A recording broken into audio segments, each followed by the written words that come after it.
नमो विष्णुपादाय कृष्णप्रेष्ठाय भूतले श्रीमते भक्ति वेदांत स्वामिनिति नामिने। नमस्ते सरस्वती देवीं गौरवाणी प्रचारिणे निर्विशेष शून्यवादी पाश्चात्य देश तारिणी। जय श्री कृष्ण चैतन्य प्रभु नित्यानंद श्री अद्वैता गदाधर श्रीवासदि गौर भक्त वृंदा। हरे कृष्णा कृष्ण कृष्ण हरे हरे, हरे राम राम राम हरे हरे।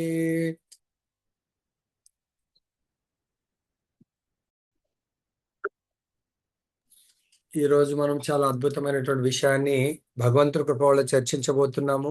ఇది భగవద్గీత యొక్క సంపూర్ణ సారాన్ని భగవంతుడు మనకు బోధిస్తున్నారు. ఏంటంటే సారము భగవంతుడి శరణాగతి జ్ఞానము, దానివల్ల ప్రయోజనము. ఈ 4 శ్లోకాల్లో భగవంతుడికి సంపూర్ణ శరణాగతి ఎలా పొందాలి, భగవంతుడికి శరణాగతి పొందడం వల్ల లాభం ఏంటనేది చాలా ముఖ్యమైన సబ్జెక్టు. మీరందరూ శ్రవణం చేయండి. మొదటి నుంచి చివరి వరకు ఈ యొక్క లైవ్ లో వింటున్నారు, రికార్డింగ్ కూడా విని ఇది మీకు నచ్చినట్లయితే లైక్ చేయండి. తర్వాత ఇతరులకు ప్రతి ఒక్కరు కూడా షేర్ చేయాలని కోరుతూ నేను ప్రారంభిస్తున్నాను.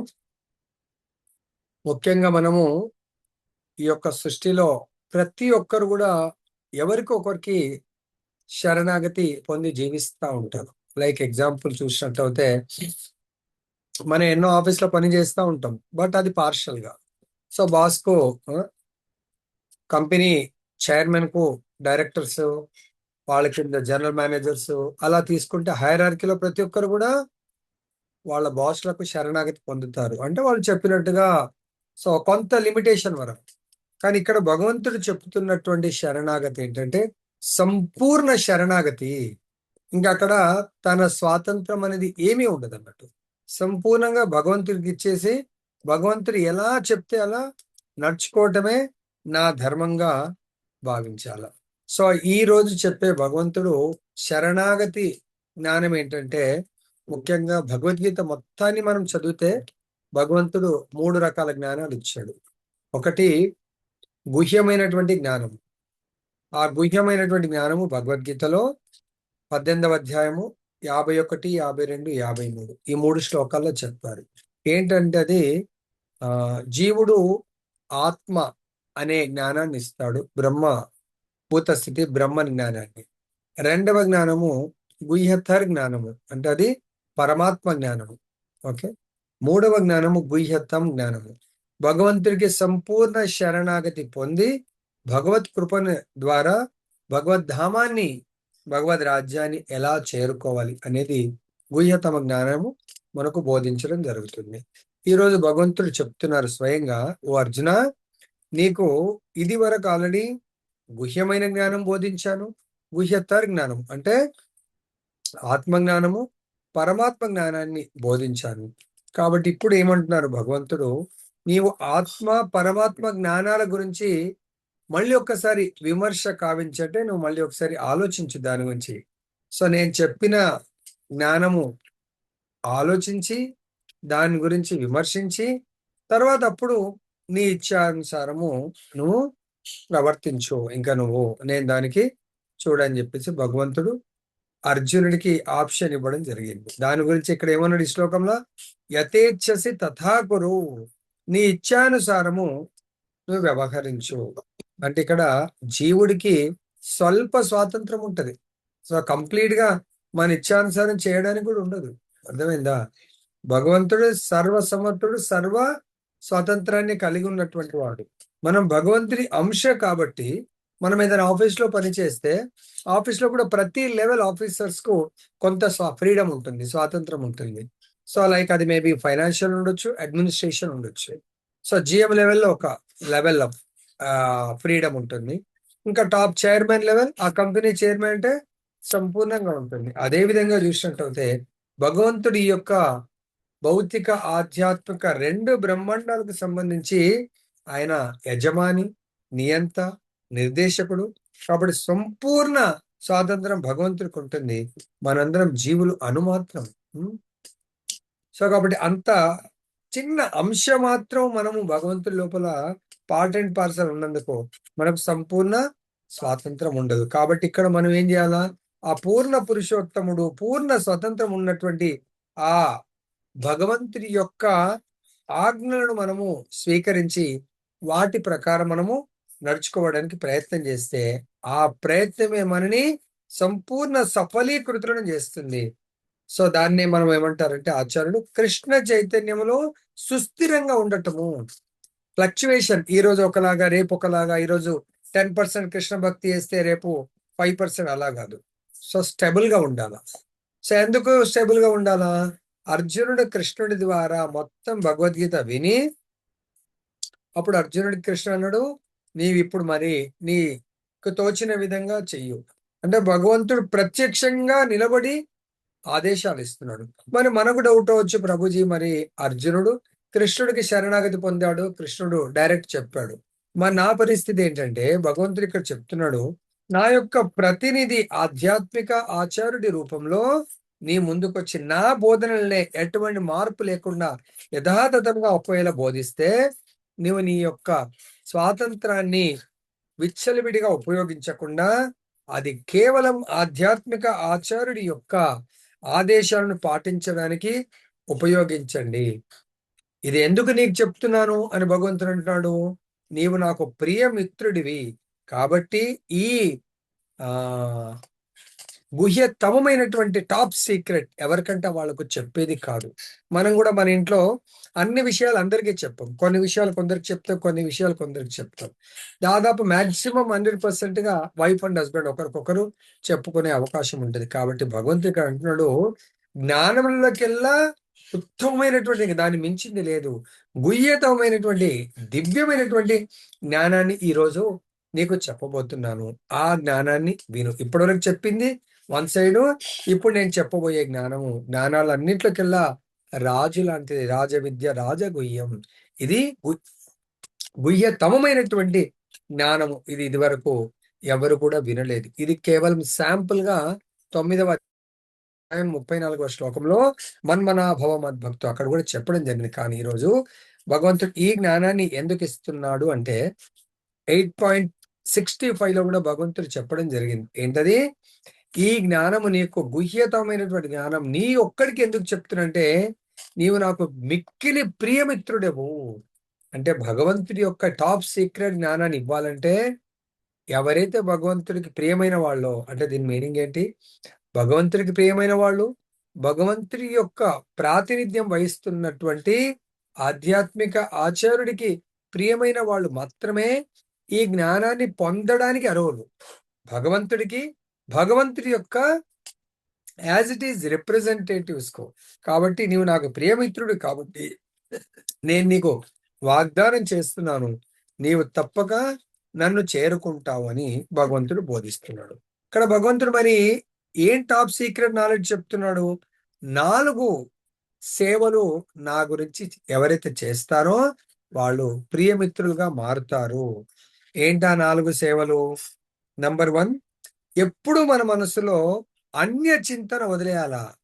ఎప్పుడు భగవంతుడి గురించి చింతిస్తా ఉండాలా, భగవంతుడి గురించి ఆలోచిస్తా ఉండాలా, భగవంతుడి సేవ గురించి ఆలోచిస్తా ఉండాలా, భగవంతుడి యొక్క శుద్ధ భక్తుడైనటువంటి ఆధ్యాత్మిక ఆచార్యుడి గురించి ఆలోచిస్తుండాలా, భగవద్భక్తుల యొక్క సేవ గురించి ఆలోచించండి. నంబర్ 1. నంబర్ 2, నాకు భక్తుడవు కమ్ము. సో మనకు కేవలం ఏకైక ఆబ్జెక్ట్ ఉండాలా, లక్ష్యం ఉండాలి, అది భగవంతుడి యొక్క భక్తియుక్త సేవ. కాబట్టి నాకు భక్తుడు అమ్మంటున్నాడు భగవంతుడు. సో అందరికీ నా యొక్క ప్రతినిధులైనటువంటి, అంటే దేవతలు కూడా భగవంతుడి యొక్క ప్రాతినిధ్యం వహిస్తారు, కానీ వాళ్ళందరికని చెప్పలేదు. భగవంతుడు సింగిల్ పాయింట్ ఫోకస్, నాకు నా భక్తుడు కమ్ము అని చెప్తున్నారు. మరి భగవంతుడి యొక్క ప్రతినిధి కూడా ఏం చెప్పాలా? భగవద్భక్తుడు కమ్మని చెప్పాలా, భగవంతుడి సేవ చేయమని చెప్పాలా. అర్థమైందా? భగవంతుడే లక్ష్యం అని చెప్పాలా, భగవంతుడి దగ్గర వెళ్ళటము అని చెప్పాలి. ఇంకోటి ఏమంటారు? నన్ను అర్చింపము. భగవంతుడు అర్జునుడికి చెప్తే నన్ను అర్చింపు. భగవంతుడి యొక్క శుద్ధ భక్తులు ఏమంటారు? భగవంతుని అర్చింపు. అంటే ఏం తేడా ఉందండి? భగవంతుడి డిక్లరేషన్ కు భగవంతుడి యొక్క ప్రతినిధి రూపంలో ఉన్నటువంటి ఆధ్యాత్మిక ఆచారు డిక్లరేషన్ కు is there any difference? No. భగవంతుడు తనకు చేయమంటే ఆచార్యుడు భగవంతుడికి చేయమంటున్నాడు. There is no difference. అర్థమైందా? కాబట్టి నన్ను అర్చింపము, భగవంతుని అర్చింపన్నాడు. ఇంకోటి నాకు నమస్కరింపము. భగవంతుడు ఈ 4 దివ్యమైనటువంటి కార్యాలు ఎవరైతే చేస్తారో వాళ్ళు తప్పకుండా భగవంతుని చేరుకుంటారని భగవంతుడు ఇక్కడ డిక్లేర్ చేస్తా ఉన్నారు. అర్థమైంది? ఈ 4 మన జీవితం యొక్క పరమ లక్ష్యము. ఈ 4 నిత్యము నేను చేస్తున్నానా లేదా?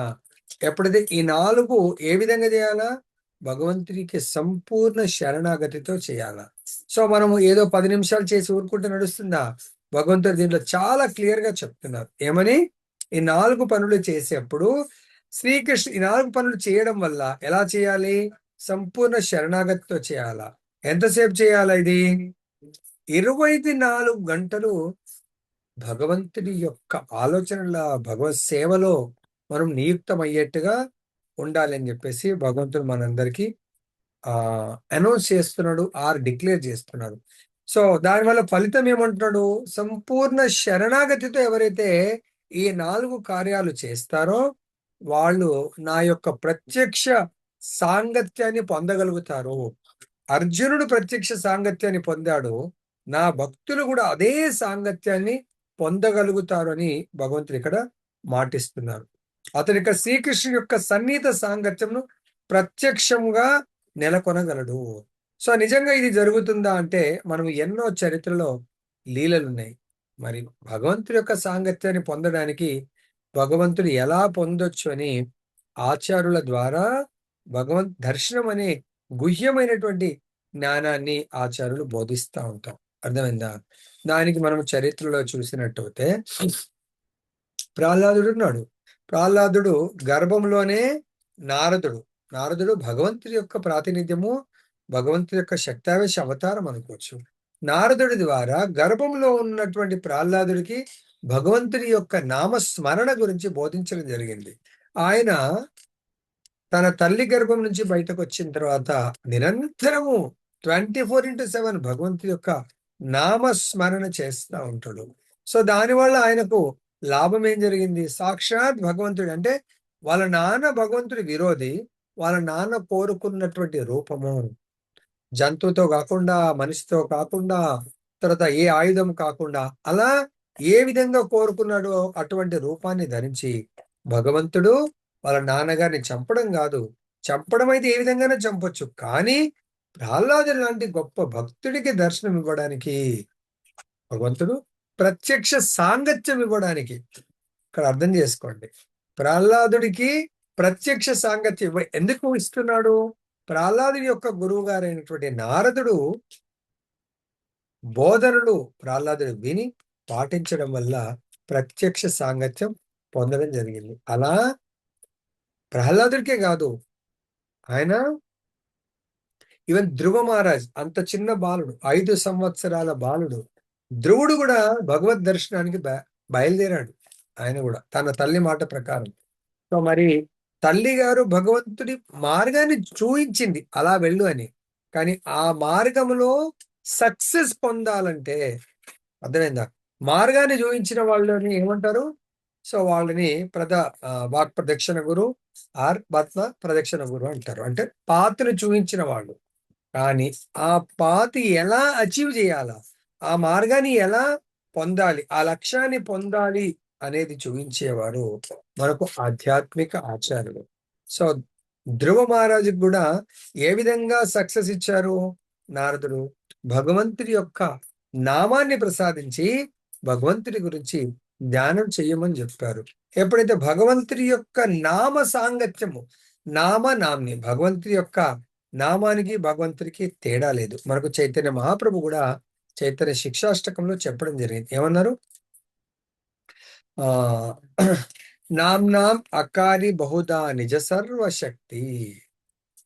సో భగవంతుడి యొక్క నామములోనే భగవంతుడి సర్వశక్తులను భగవంతుడు పొందుపరిచాడు. ఎవరైతే ఆ భగవంతుడి యొక్క నామాశ్రయాన్ని పొందుతారో వాళ్ళు ఖచ్చితంగా భగవత్ కృపకు పాత్రులవుతారు.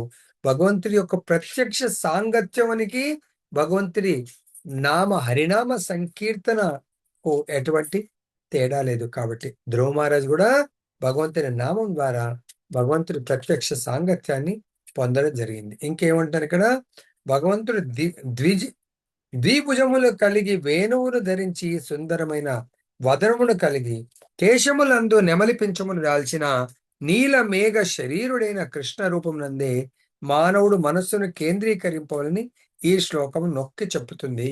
చాలా మందికి డౌట్ ఉంటుంది, ఏ రూపాన్ని మనము అంటే మనసులో నిరంతరము భగవంతుడి యొక్క రూపం పైన మనము ఆ రూపాన్ని చింతించమంటాడు కదా, ఏ రూపము? ద్విభుజ శ్యామ సుందర రూపం గురించి ఆలోచిస్తా ఉండండి. ఆ రూపం కూడా చెప్పాడు. వేణువు, నెమలి పింఛము, కేశములు నల్లగా ఉండి, తర్వాత నీల మేఘ శ్యామ రూపాన్ని మనము మనసులో చింతిస్తా ఉండండి అని చెప్తున్నాను. ఇదే విషయాన్ని మనకు బ్రహ్మ సంహితలో కూడా భగవంతుడి యొక్క రూప వర్ణన జరిగింది. ఏంటది? శ్రీకృష్ణ భగవాన్ అట్టి ఆది రూపమునందే మానవుడు మనసు లగ్నము చేయవలెను. భగవంతుడికి అనాదిరాది గోవింద ఎన్నో రామాదిమూర్తి కళా నియమైన తిష్టన్ అంటే ఎన్నో భగవంతుడికి రూపాలు ఉంటాయి, కానీ ఆది రూపము కృష్ణ భగవానుడు. సో కృష్ణం వందే జగద్గురు. సో కృష్ణుడు జగద్గురు. అంతేకాకుండా కృష్ణస్తు భగవాన్ స్వయం, భగవంతుడి యొక్క రూపాలు అనంతం, కానీ వాటన్నిటికీ కూడా మూలము కృష్ణ భగవానుడు. ఇంకా ఏం చెప్తున్నారు ఇక్కడ? శ్రీకృష్ణ భగవానుడి అట్టి ఆది రూపమునందే మానవుడు మనస్సు లగ్నము చేయవలెను. నంబర్ 1. నంబర్ 2, అతడు భగవానుని ఇతర రూపముల వైపున కూడా తన శ్రద్ధను మరల్చరాదు. భగవంతుడు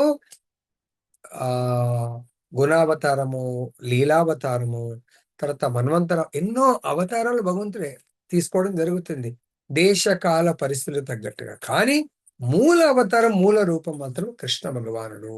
అందుగురించే కృష్ణస్తు భగవాన్ స్వయం. సో కాబట్టి అటువంటి మూల రూపం వైపే మీ శ్రద్ధ ఉండాలి, కానీ ఇతర రూపంల వైపు ఉండొద్దు అంటాడు. ఇంకేమంటాడు ఇక్కడ? శ్రీకృష్ణ భగవానుకు విష్ణువు, నారాయణుడు, శ్రీరాముడు, వరాహాది వంటి అనేక రూపములు కలవు, కానీ భక్తుడు మాత్రం ఏ ఇతర రూపములందును ఆసక్తుడు కాకుండా అర్జునుని ఎదుట ప్రత్యక్షమై ఉన్నట్టు దివ్య రూపం పైననే తన మనస్సును కేంద్రీకరించవలను అని భగవంతుడు ఇక్కడ డిక్లేర్ చేస్తా ఉన్నాడు.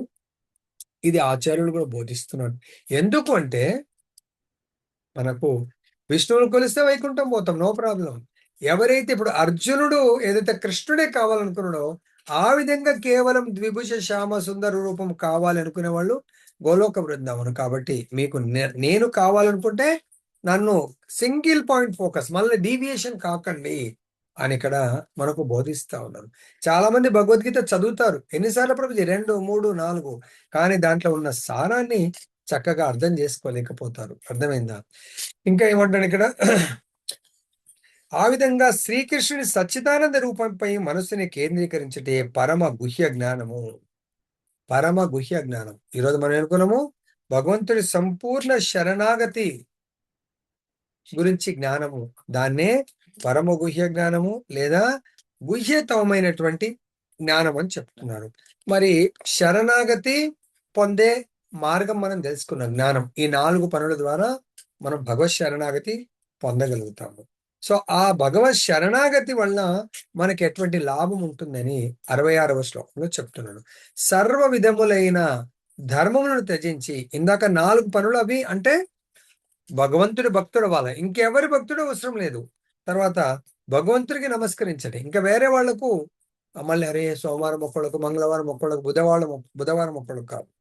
మన మనసులో కంప్లీట్ గా ఏదైతే ఎవరన్నా ఫాల్ ఇన్ లవ్, ఎవరైనా అమ్మాయి అబ్బాయి ప్రేమలో పడితే ఇంకా తల్లిదండ్రులు మర్చిపోతారు, చుట్టాలని మర్చిపోతారు వరకు, ఇంకా వాళ్ళు సర్వం ఆ అమ్మాయి గురించి ఆలోచిస్తాడు, అమ్మాయి గురించి. అలా మనం కంప్లీట్ గా మన యొక్క మనస్సు మొత్తం భగవంతుడికి ఇచ్చేయాలి.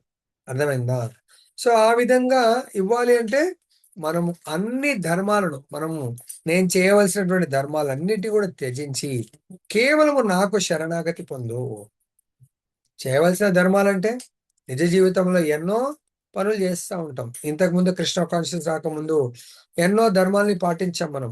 ఈ దేవత ధర్మము, ఆ దేవత ధర్మము, ఇంకేదో గురువుల ధర్మము, వేరే వేరే బాబాస్ ధర్మము, లేకుంటే ఇంట్లో ప్రభుజీ నా నేను ఆ ఏమంటారు కుమారుడి ధర్మము, తర్వాత తండ్రి ధర్మము, లేకుంటే అలా భర్త ధర్మం, ఎన్నో రకాలైనటువంటి ధర్మాలను, వివిధ దేవతారాధన, రకరకాల ధర్మాలను అడ్డంకి చెప్తా ఉంటారు. ఏంటి? భగవంతుడి సేవకు రమ్మన్నప్పుడు ఏమంటాడు? సర్వ ధర్మాలను త్యజించి నాకు శరణాగతి పొందండి, అప్పుడు నేను ఏం చేస్తాను? సర్వ పాపం నుండి నేను నిన్ను ముక్తిని గావింతును, నువ్వు భయపడకు అని చెప్పేసి అంటున్నారు. సో ఇక్కడ భగవంతుడు భాష్యంలో చాలా చక్కగా చెప్తున్నారు. శ్రీకృష్ణుని ఏమని అడ్రస్ చేస్తున్నారు? దేవాది దేవుడు, దేవతలలో ఒకడు కాదు, దేవతలకే దేవుడు. సో దేవాది దేవుడు మనకి ఇక్కడ 3 రకాల జ్ఞానాన్ని ఇచ్చాడు. ఏంటి? బ్రహ్మన్, పరమాత్మ, భగవాన్. బ్రహ్మ జ్ఞానం వచ్చి గుహ్యమైనటువంటి జ్ఞానము, పరమాత్మ జ్ఞానము గుహ్యతర జ్ఞానము, భగవాన్ జ్ఞానం వచ్చి గుహ్యతం జ్ఞానము. శ్రీకృష్ణ భగవాన్ పరబ్రహ్మ జ్ఞానమును, పరమాత్మ జ్ఞానమును, సాంఘిక జీవితం నందలి వివిధ వర్ణాశ్రములకు సంబంధించిన ధర్మ జ్ఞానము, సన్యాసాశ్రమ జ్ఞానము, అనాసక్తి జ్ఞానము, ఇంద్రియ మనో నిగ్రహం వంటి వాటికి సంబంధించిన వివిధమైన జ్ఞానములను ధర్మ విధానం వివరించి ఉండెను. కాబట్టి రకరకాలైనటువంటి ధర్మాల గురించి జ్ఞానము బోధించడం జరిగింది. కానీ ఇక్కడ అవన్నిటినీ కూడా భగవంతుడు అన్నాడు, ఇప్పటి వరకు భగవద్గీత జ్ఞానమును సంగ్రహపరచు తానింతవరకు బోధించిన సమస్త ధర్మ విధానం విడిచి, ఆల్రెడీ నేను 17 అధ్యాయాల్లో ఎన్నో ధర్మాలను బోధించాను, వాటన్నింటిని పక్కన పెట్టి కేవలం తనను మాత్రమే శరణు పొందమని అర్జునుడికి భగవంతుడు బోధిస్తారు. అలా ఎవరైతే సంపూర్ణ శరణాగతితో కేవలం కృష్ణ భగవానుడే నన్ను చూసుకుంటాడు, నా యజమాని, నా యొక్క నియంత, నా నిర్దేశకుడు, నా గురువు, తానే స్వయంగా భగవంతుడు, అటువంటి భక్తులను రక్షిస్తానని ఇక్కడ మాట ఇవ్వడం జరుగుతుంది. సో ఇక్కడ మనం ఒకసారి చూసినట్టు చాలా లీలలు ఉన్నాయి. సంపూర్ణ శరణాగతి ఎలా పొందాలంటే అంత విశ్వాసం ఉండాలండి. ఒకసారి ఏమవుతుందంటే ఇది చాలా అద్భుతంగా ఉంటుంది, శ్రద్ధగా వినండి.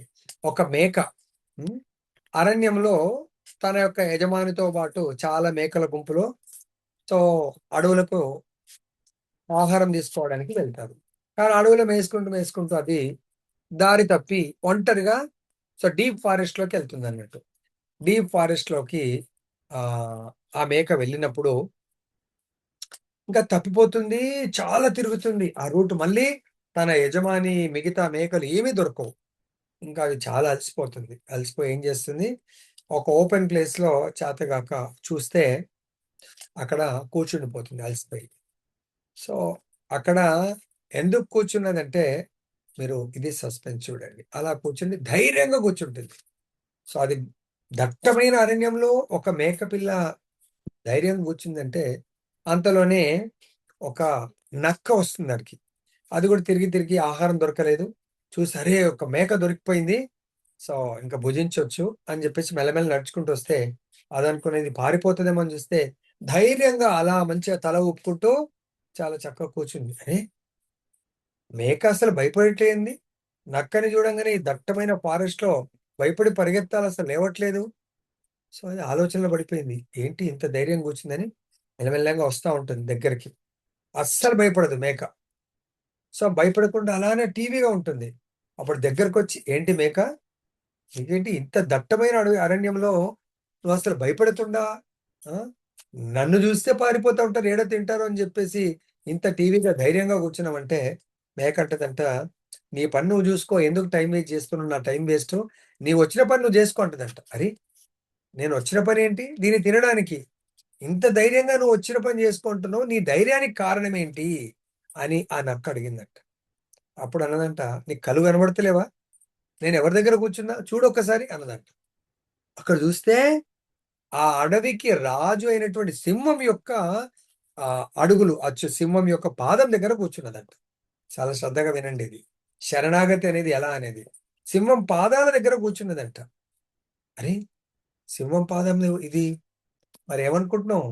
ఆ సింహం యొక్క ఈ రాజుగారి పాదము ఎవరైనా తొక్కకుండా, మరియు రాజుగారి పాదాల పైనుంచి దూకకుండా నేను ఇక్కడ కాపాడడానికి కూర్చున్నాను అనగానే ఆ నక్కకు ఉన్న ధైర్యం కాస్త నీరు గారిపోయి నిజంగానే ఏమన్నా ఇది ఆ సింహం యొక్క సేవ నిజంగానే పర్సనల్ సేవకుడేమో అని చెప్పేసి అక్కడి నుంచి మారు మాట్లాడకుండా పారిపోయిందంట అక్కడి నుంచి.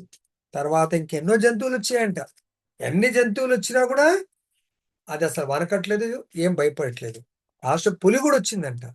పులి వచ్చి కూడా సేమ్ ఇదే విధంగా ఏంటంటే కనబడట్లేదా మీకు? ఎవరి దగ్గర కూర్చున్నా నేను? ఈ రాజుగారి పాదాల దగ్గర కూర్చున్నాను.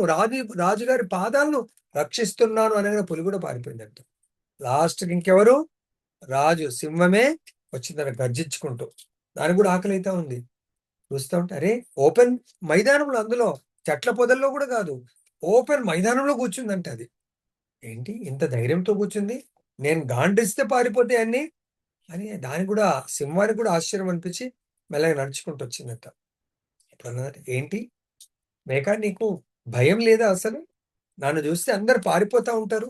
నువ్వు ఇంత ధైర్యంగా కూర్చున్నావంటే, రాజా నాకెందుకు భయం రాజా అంటే, అదేంటి అంటే, నేను మీ పాదాలను రక్షిస్తూ మీ పాదాలను దగ్గర కూర్చున్నాను రాజా అంటే, నా పాదాలు ఎక్కడున్నాయంటే, చూస్తే నిజంగా ఆ యొక్క సింహం యొక్క పంజా ఉందంట.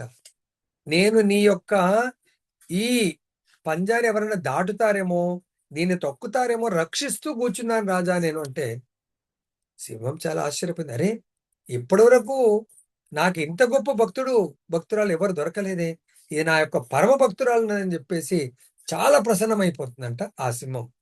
అప్పుడు అడుగుతుందంట, నీ సేవకు నేను చాలా నన్ను చూసి అందరూ పారిపోతారు. అటువంటిది నా పాదాలను రక్షిస్తూ కూర్చున్నావు కాబట్టి నీ సేవకు నేను చాలా ప్రసన్నమయ్యాను. సో, ఏం కోరిక కోరుతావో కోరుకో అన్నదంట. అప్పుడు మేక చాలా చతురత ఉపయోగించింది. ఏమన్నది? రాజా నేను ఎండలో కూర్చుండి నీ పాదాలను తిరిగి తిరిగి కాపాడుతూ ఎన్నో జంతువులు వచ్చిపోయాయి. అందరితో నేను ఎవ్వరొచ్చినా జరగకుండా కాపాడాను. చాలా ఆకలవుతుంది. లేస్తే చాలు మళ్ళీ ఎవరైనా తొక్కుతారేమో, దూకుతారేమో నీ పాదాల మీదకెళ్ళని ఇక్కడే ఉన్నానంటే అప్పుడు ఇమ్మీడియేట్‌గా ఆ సింహము "హే గజరాజ్" అని ఏనుగును పిలిసి, "ఆ! చెప్పండి రాజా" అంటే, "ఈ మేకను నీ యొక్క తల మీద కూర్చుండబెట్టుకో. ఇంకేం కావాలా? నేను తప్పిపోయొచ్చాను. మాది పలానా ఊరు మా యజమానిది. నా ఫ్రెండ్స్ అందరూ అక్కడున్నారు. నన్నక్కడ దింపమని చెప్పండి.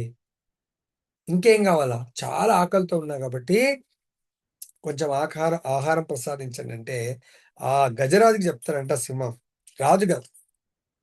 ఈ మేకకు లేత లేత ఆకులను అందేట్టుగా నువ్వు ఆహారాన్ని తినిపిచ్చి, వాళ్ళ యొక్క ఇంటి దగ్గర వదిలేయి అని జెప్పేసి చెప్తుందంట. అప్పుడు ఆ మేక చూడండి ఆహారం ఎన్నో జంతువులకు ఆహారం అయిపోవాలా. కానీ ఒక్క జంతువుకు తెలివుందండి. సింహం యొక్క పాదాల దగ్గర ఆశ్రయం పొందితే దానికి రాజ లాంఛనాలతో తన ఇంటికి పంపించింది. అటువంటిది భగవంతుడి యొక్క శరణాగతి పొందితే నేను మిమ్మల్ని సర్వ పాపాల నుండి రక్షిస్తాను. రక్షించడమే గాదు, నా యొక్క ధామాన్ని మిమ్మల్ని ధామాన్ని చేరుకునేట్టుగా నేను మీకు మాటిస్తున్నానని భగవంతుడు చెప్పడం జరిగింది. మరి నిజంగా భగవంతుడు ఎవరినన్నా భక్తుల్ని పూర్వము రక్షించాడా? ఇదైతే ఒక నీతి కథలాగా మనం తీసుకున్నాం. పూర్వము సేమ్ ఇది మేకైతే గజరాజు అన్నాం గదా! పూర్వం గజేంద్రుడు ఆయన యొక్క వృత్తాంతంలో సో, తన పరివారంతో కూడుకొని 100 మంది భార్యలు, బిడ్డలు, ఫ్రెండ్స్, చుట్టాలు అందరితో కూడి ఒక కొలనుకెళ్తాడు. ఆ కొలనుకెళ్తే చాలా సేపు ఇంగ ఏనుగులంటే ఎట్లా ఆడతాయి? ఆడుతూ ఉన్నప్పుడు ఒక మొసలి ఆ గజరాజుని పట్టుకుంటదంట. పట్టుకొని ఇంక దాన్ని వదిలిపెట్టదు. అందరూ అది చూసి చాలా ఫైట్ చేస్తా ఉంటది. మిగతా ఫ్రెండ్స్, భార్యలు అందరూ గూడా ఒడ్డుకు చేరుకుంటారు. ఎంత గట్టిగా అరిసినా ఒక్కరు గూడా రారంట. కొన్ని వందల సంవత్సరాలు ఫైటింగ్ జరిగింది. మొసలికి, గజరాజుకి. ఇంకా గజరాజు యొక్క శక్తి క్షీణించిపోయింది, క్షీణించిపోయింది. లాస్ట్‌కి ఇంక శక్తిహీనుడైపోతాడు. అప్పుడు గుర్తొస్తుంది గజరాజుకు తన పూర్వజన్మ వృత్తాంతం. సో, పూర్వజన్మలో మంచి భక్తుడిగా ఉంటాడు. సో, ఏదో ఆ భక్తి సంపూర్ణం కాకపోవడం వల్ల సో, ఏనుగు జన్మ తీసుకోవాల్సొచ్చింది. అప్పుడు భగవంతుడు సంపూర్ణ శరణాగత భక్తులను నేను రక్షిస్తాను అని చెప్పడం ఆ గుర్తు అంటే భగవంతుడు ఏమంటాడు? 15వ అధ్యాయము 15వ శ్లోకంలో మనకేమంటున్నారు భగవంతుడు? "సర్వస్య చాహం హృది సన్నివిష్టో మత్తః స్మృతిర్జ్ఞానం అపోహనం చ." సో, నా భక్తుల హృదయాల్లో నేను తిష్ట వేసి కూర్చుంటాను. ఎందుకు? నా భక్తులకు సమయానుకూలంగా వాళ్ళకి ఏది అవసరమో అది మర్చిపోయేట్టు చేస్తాను. ఏది అవసరమో అక్కడ నేను స్మృతి కల్పిస్తాను. దాని కొరకు వాళ్ళు సేవలు చేయడానికి జ్ఞానాన్ని ప్రసాదిస్తాను. అప్పుడు ఆ ఏనుగుకు లాస్ట్ లైఫ్ యొక్క స్మృతి భగవంతునికి సంపూర్ణ శరణాగతి పొందిన భక్తులను రక్షిస్తాను అని చెప్పాడు కాబట్టి ఎలా? అనన్యాశ్చింతయంతో మామే జన పర్యుపాసతే తేషాం నిత్యాభియుక్తానాం యోగక్షేమం వహామ్యహం. నిత్య నిరంతరం నా చింతన చేసే వాళ్ళను వాళ్ళ యోగక్షేమాలు నేను చూసుకుంటానని చెప్పాడు భగవంతుడు. సో 9.22లో తర్వాత భగవంతుడు ఇంకేమన్నాడు? మనకు చాలా భయంకరమైనటువంటి క్లిష్ట పరిస్థితుల్లో నేను రక్షిస్తానని భగవంతుడు భగవద్గీత 2.40లో చెప్పాడు. ఏంటది? భగవంతుడు 2.40లో ఎవరైతే నా యొక్క భక్తిలో కొంచెం భక్తి చేసినా దానివల్ల నష్టము లేదు. దానివల్ల ఎటువంటి ఆహ్, లాస్ ఏమీ లేదు. కానీ లాభం ఎంత లాభం ఉందంటే భయంకరమైనటువంటి విపత్తిలో నేను వాళ్ళను రక్షిస్తాను అని భగవంతుడు మాటివ్వడం జరిగింది. సో, కాబట్టి ఇక్కడ గజేంద్రుడు కొద్దిపాటి లాస్ట్ లైఫ్‌లో ఏదైతే చేశాడో, నేహా విక్రమ నాశోస్తి ప్రత్యవాయో న విద్యతే స్వల్పమప్యస్య ధర్మస్య త్రాయతే మహతో భయాత్. స్వల్పం అది గుర్తొస్తుంది. అరే! భగవంతుడికి కొంచెం భక్తి చేసినా మనం రక్షిస్తానని చెప్పాడు. అప్పుడు భగవంతుడి కొరకు ఏం చేస్తాడు? తన యొక్క ట్రంక్‌తో తొండంతో ఆ నదిలో అంటే కొలంలో ఉన్న నీళ్లను లోటస్ ఫ్లవర్‌ని తీసి భగవంతుడికి శరణు వేడుతాడు. ప్రభూ! ఇంకా ఈ ప్రపంచంలో నాకర్థమైంది. నా భార్యలు, సంతానం ఎవ్వరు గూడా కారు. రక్షించరు. కేవలము మీరు మాత్రమే రక్షిస్తారు గాబట్టి దయచేసి మీకు నేనిప్పుడు సంపూర్ణ శరణాగత భక్తుడిని. నన్ను రక్షించండి ప్రభు అని వేడుకుంటాడు గజేంద్రుడు. అప్పుడు భగవంతుడు వైకుంఠం నుంచి గరుత్మంతుడిని కూడా వదిలేసి చాలా స్పీడ్‌గా వచ్చి గజేంద్రుడిని రక్షిస్తాడు. ఇంకా శరణాగతి పొందే విధానం గురించి చెప్తున్నారు. మనం కొన్ని నేర్చుకుందాం. అర్థమైందా? దాని ఫలితాలైతే మనం చూస్తున్నాము. శరణాగతి ఏమంటున్నారు? హరిభక్త విలాసంలో చెప్పారు. ఆనుకూల్యస్య సంకల్పః ప్రాతికూల్యస్య వర్జనం రక్షిష్యతీతి విశ్వాసో గోపృత్వే వరణం తథా ఆత్మనిక్షేప కార్పణ్యే షడ్విధ శరణాగతి. సో శరణాగతికి ఈ విధంగా మనకు 6 రకాలటువంటి విధానాలు నేర్పిస్తున్నారు మనకు. దాంట్లో ముఖ్యమైనది ఏంటంటే ఆనుకూల్యస్య సంకల్పః.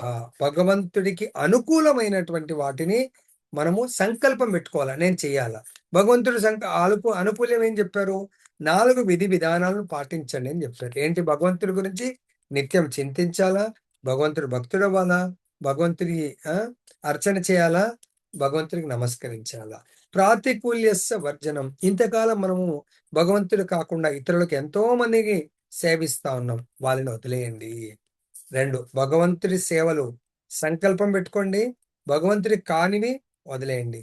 తర్వాత భగవంతుడు రక్షిస్తాడు అనే సంపూర్ణ విశ్వాసం ఉండాలా మనం. సో, ఆ విధంగా మనం భగవంతుడు రక్షిస్తాడు.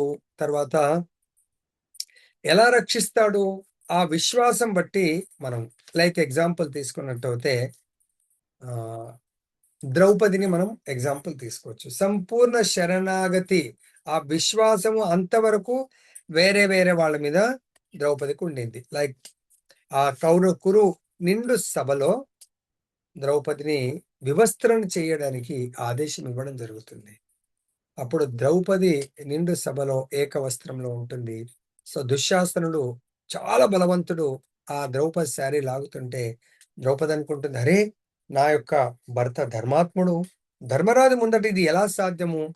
సో, ధర్మరాజు ఉండంగా ఇది జరగదని ధర్మరాజు చూస్తా ఉంటుంది. ధర్మరాజు నేను ఈ యొక్క జూదంలో ఓడిపోయాను గాబట్టి నేనిప్పుడు ఏమీ చేయలేను నేను అని తలదించుకుంటాడు. తర్వాత అరే! గదా యుద్ధంలో భీమసేనుని మించినటువంటి వాడు ఎవడు లేడు.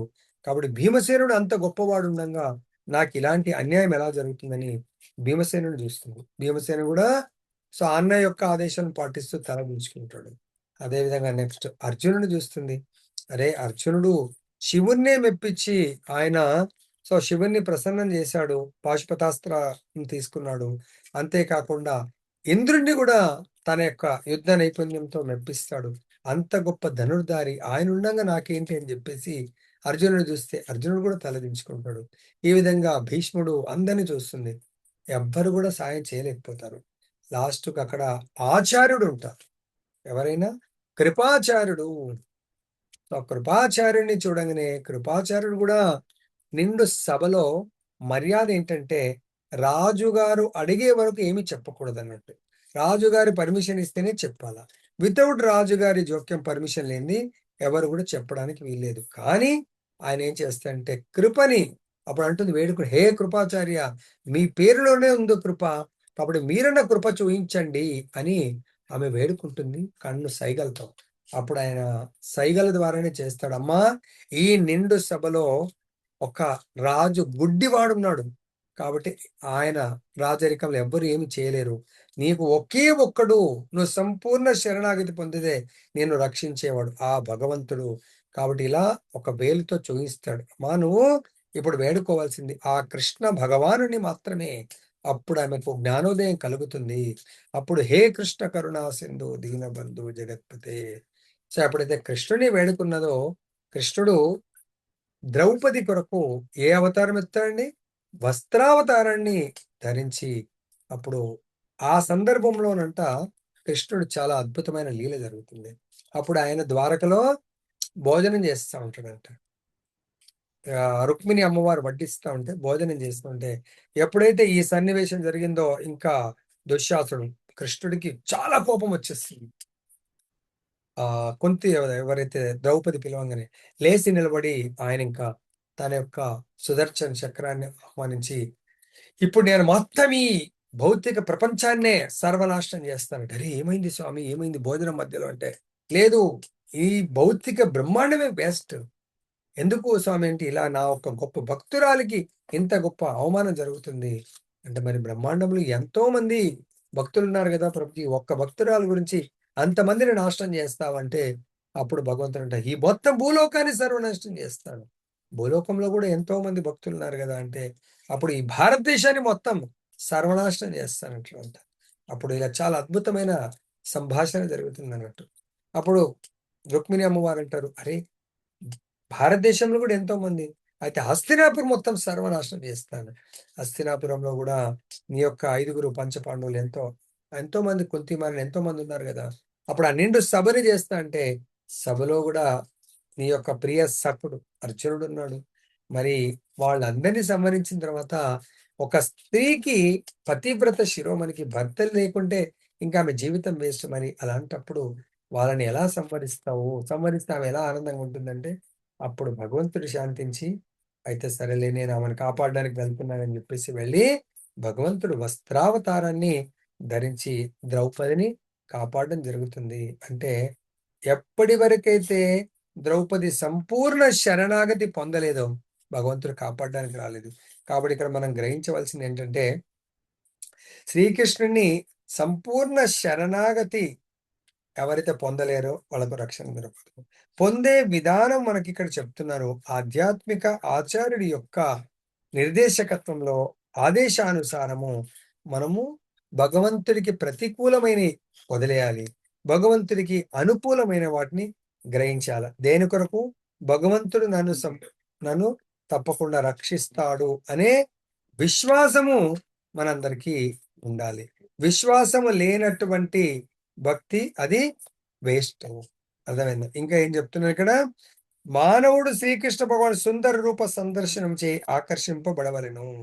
సో ఇక్కడ మనము భగవంతుడి యొక్క దివ్యమంగళ స్వరూపం. కృష్ణ అంటేనే సర్వాకర్షకుడు. అర్థమైందా? కాబట్టి కృష్ణ నామము సర్వ ఆకర్షణ, కృష్ణ భగవానుడు సర్వ ఆకర్షకుడు. అదే కాకుండా భగవంతుడు షడైశ్వర్య సంపన్నుడు, సర్వశక్తిమంతుడు భగవంతుడు, అందరికంటే కూడా బ్యూటీ భగవంతుడు. అర్థమైందా? అంతేకాకుండా భగవంతుడి యొక్క దివ్యమైనటువంటి జ్ఞానము, జ్ఞానంలో భగవంతుని మించినటువంటి జ్ఞానము ఇంకొకటి ఉండదు. సో ఇక్కడ భగవంతుడి యొక్క రక్షణ తన సంపూర్ణ శరణాగతులకు భగవంతుడు కల్పిస్తాడని మనం ఇక్కడ తెలుసుకోవచ్చు. అదే కాకుండా ఎందుకు అర్జునుడికి ఇది బోధిస్తున్నాడు? ఒకవేళ అర్జునుడు సంపూర్ణ శరణాగతుడు అవుతే ఈ మహాభారత యుద్ధం గురించి ఆయన ఆలోచించవలసిన అవసరం లేదు. ఎప్పుడైతే భగవద్గీత మొత్తం అర్జునుడు విన్నాడో తర్వాత ఏం చేశాడు భగవంతుడికి? మొత్తం విన్న తర్వాత అర్జునుడు కరిష్యే వచనం తవా ప్రభు, మీరిప్పుడు ఎలా చెప్తే అలా నేను నడుచుకోవడానికి సిద్ధంగా ఉన్నాను అని ఎప్పుడైతే భగవంతుడికి అర్జునుడు మాటిచ్చి సంపూర్ణ శరణాగతుడు పొందుతాడో భగవంతుడు అర్జునుడిని అన్ని కష్టాల నుంచి, మహాభారత యుద్ధమే కాదు, ఈవెన్ వాళ్ళ యొక్క వంశోద్ధారకుడైనటువంటి పరీక్షిత్ మహారాజ్ని రక్షించడానికి ఉత్తర ఎప్పుడైతే భగవంతుడు ఇంకా మహాభారత యుద్ధం అయిపోయిన తర్వాత రథంని ఎక్కి వెళ్ళిపోబోతున్నాడో అప్పుడు అశ్వత్థామ బ్రహ్మాస్త్రం ద్వారా గర్భస్థ పరీక్షిత్ మహారాజుని సంహరించడానికి ఆయన బ్రహ్మాస్త్రం వదులుతాడు. అప్పుడు ఉత్తర వచ్చి సంపూర్ణ శరణాగతితో భగవంతుని వేడుకుంటుందో అప్పుడు భగవంతుడు అంగుష్ట మాత్రమున ఉత్తర గర్భంలోకి ఎంటర్ అయి ఆ బ్రహ్మాస్త్రాన్ని కూడా నిర్వీర్యం చేస్తాడు భగవంతుడు. కాబట్టి ఆ విధంగా పరీక్షిత్ మహారాజుని రక్షించడం జరిగింది ఎవరు? కృష్ణ భగవానుడు. కాబట్టి ఇక్కడ మనం ఆలోచించవలసిన విషయం ఏంటంటే భగవంతుడు చెప్పిన విధంగా సంపూర్ణ శరణాగతి ఎవరైతే పొందుతారో వాళ్ళకు సంపూర్ణ రక్షణ ఉంటుంది. ఏ విధంగా? వాళ్ళ ఎన్నో అనంతమైనటువంటి జన్మల యొక్క పాపాలన్నిటిని కూడా తొలగించడమే కాదు, భగవంతుడు తన ధామాన్ని ప్రసాదిస్తాడని చెప్పేసి చెప్పడం జరిగింది. దీనికి ఫైనల్ గా మనం ఒక లీల చూద్దాము. ప్రతి యుగంలో భగవంతుడు లీలలు చేస్తూ ఉంటాడు. రామావతారంలో కూడా ఈ శరణాగతి గురించి భగవంతుడు ఒక అద్భుతమైనటువంటి విషయాన్ని చెప్తారు. ఎప్పుడైతే రావణ యుద్ధం ప్రారంభమవుతుందో అప్పుడు దానికి ముందు విభీషణుడు రావణుడికి ఎంతో ఉపదేశిస్తాడు భగవంతుడి రామచంద్రుడి యొక్క శరణాగతి పొందమని. కానీ ఆయన ఒప్పుకోడు. సో ఎప్పుడైతే విభీషణుడు సరే నువ్వు ఒప్పుకోకపోతే నేను వెళ్ళి శరణాగతి పొందుతానని భగవంతుడి దగ్గరికి వచ్చి శరణాగతి పొందడానికి వస్తాడు. అప్పుడు అక్కడ ఉన్నటువంటి భక్తులు భగవంతుడికి అడుగుతారు, ప్రభు ఇప్పుడు విభీషణుడు మీకు శరణాగతి పొందితే ఆయనకి ఏమిస్తారు మీరు? అప్పుడు రామచంద్రుడు అంటాడు, విభీషణుడు ఒకవేళ శరణాగతి పొందితే నాకు వచ్చి ఆయనకు లంకకు రాజును చేస్తాను అంటాడు భగవంతుడు. అప్పుడు వాళ్ళు మళ్ళీ అడుగుతారు, సపోజ్ మీరు అలా డిక్లేర్ చేసిన తర్వాత రావణుడే వచ్చి మళ్ళీ శరణాగతి పొందితే మరి రావణుడికి ఏమిస్తారు? అప్పుడు భగవంతుడు అంటాడు, నాకు శరణాగతి పొందిన వాళ్ళు శరణాగతి వట్టిగా పోదు, ఆయనకు నా అయోధ్య రాజ్యాన్ని ఇచ్చేస్తాను రావణుడికి అంటారు. అప్పుడు మళ్ళీ అడుగుతారు, ప్రభు మరి భరతుడికి మీరు మాట ఇచ్చారు కదా రాజుగా, భరతుడికి ఏ రాజ్యాన్ని ఇస్తారు అంటాడు. అప్పుడు భగవంతుడు అంటాడు, నా సాకేత్ ధామం, నా యొక్క వైకుంఠ ధామం సాకేత్ ధామాన్ని భరతుడికి ఇస్తానంటాడు. అప్పుడు మళ్ళీ అడుగుతారు, ప్రభు మరి హనుమంతుడు మీకు శరణాగత భక్తుడు కదా, మరి హనుమంతుడికి ఏమిస్తారు మీరు? భగవంతుడు అంటాడు, హనుమంతుడికి నా హృదయాన్ని హనుమంతుడికి ఇస్తాను. మరి మీరెక్కడ పరిపాలిస్తారు ప్రభుజీ? మరి క్షత్రియుడు అన్నప్పుడు రాజు ఉండాలి, మీరు ఏ రాజ్యాన్ని పరిపాలిస్తారు?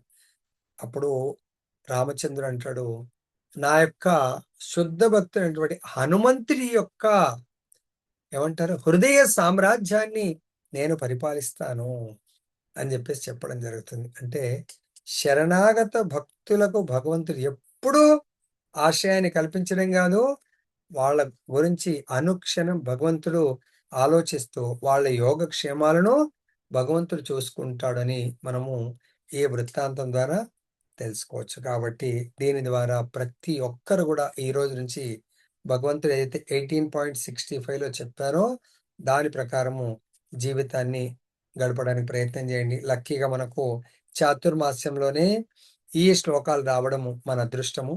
చాతుర్మాస్యంలో మనకు కొన్ని విధి విధానాలను భగవంతుడు ఇంకా డీటెయిల్ గా బోధించాడు. భగవద్గీత 12వ అధ్యాయము 9వ శ్లోకంలో మీరు చూసుకోవచ్చు. ఆ 9వ శ్లోకంలో చాలా భగవంతుడు ఇంకా సాధన భక్తిలో ఎలా ముందుకు వెళ్ళొచ్చు అని చెప్పారు. దాంట్లో పొద్దున బ్రహ్మముహూర్తంలో లేసి భగవంతుడి యొక్క ధూప దీప నైవేద్యము, మంగళారతి, భగవంతుడి నామజపము, భగవంతుడి యొక్క ప్రసాదం తయారు చేయడము, భగవంతుడికి భోజనం ప్రసాదాన్ని అర్పించడము, భగవంతుడికి అలంకరించడము పుష్పమాలలతో, తర్వాత భగవంతుడి యొక్క నిత్య నియమంలాగా భగవద్గీత, భాగవత కథ వినటము, భక్తుల సాంగత్యం తీసుకోవటము, భక్తులను సేవించడము, ఈ విధంగా నిత్య నియమం ప్రకారం ఇవన్నీ గూడా భగవంతుడి యొక్క శుద్ధ భక్తుడైనటువంటి ఆధ్యాత్మిక ఆచార్యుడి యొక్క నిర్దేశకత్వంలో చేసినట్టయితే భగవత్ ప్రేమని ఈ శరీరంతోనే పొంది భగవత్ రాజ్యాన్ని ప్రతి ఒక్కరూ పొందగలరు. ఈ శరీరంలో గూడా భగవంతుడే యోగక్షేమాలను పర్సనల్‌గా చూసుకుంటాను. మీరు ఎటువంటి చింత పడవలసిన అవసరం లేదు అని భగవంతుడు మాటిస్తున్నాడు. కాబట్టి మనందరూ గూడా భగవంతుని మాటను విశ్వాసంతో నమ్మి మనం భగవత్ సేవను చేసుకుంటూ భగవంతుని పొందే ప్రయత్నంలో సఫలీకృతం అవ్వాలి. భగవత్ శరణాగతిలో గూడా సఫలీకృతం అవ్వాలని కోరుకుంటూ ముగిస్తున్నాను. జై బోలో గ్రంథరాజ్ శ్రీమద్ భగవద్గీత की जय। श्री श्री राधा रमन लाल की जय। जगन्नाथ बलदेव सुभद्रा महारानी की जय। गौर निताय भगवान की जय। जगत गुरु श्रील प्रभुपाद की जय। श्री श्रीपाद गुरु महाराज की जय।